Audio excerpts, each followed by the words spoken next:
सातारा जिल्ह्यात गेल्या 4 दिवसांपासून मुसळधार पाऊस पडतोय। साताऱ्याच्या चिंचणोर वंदन इथे ढगफुटी सदृश्य पाऊस झाला, त्यामुळे बाजार पटांगणावर पुराचं पाणी आलं।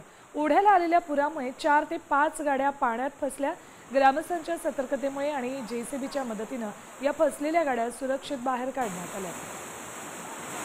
अपडेट्स घेऊयात आमचे प्रतिनिधी ओंकार कदम यांच्याकडून। ओंकार, आता तिथली परिस्थिती काय आहे? अजूनही पाऊस सुरू आहे का? पाणी साचलेलं आहे का पुराचं?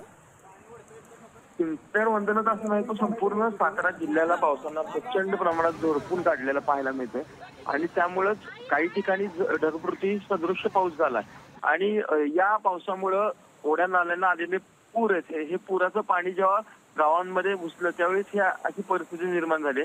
परंतु पावसाचा जोर ओसरल्यानंतर तिथलं पाणी कमी होत आहे आणि त्याच्यामुळं सतत साठून राहिलेलं नाही पाणी, पण जेव्हा हा ढगफुटी सदृश्य पाऊस झाला त्यावेळेस ही घटना घडली आणि या बाजार पटांगणामध्ये असणारे 4 ते 5 चारचाकी गाड्या पाण्यामध्ये वाहून जाता राहिल्या। जेसीबी चालक जो आहे त्याच्या प्रसंगवादामुळे हा पुढची घटना ही दुर्दैवी ही टळली गेली त्यावेळी।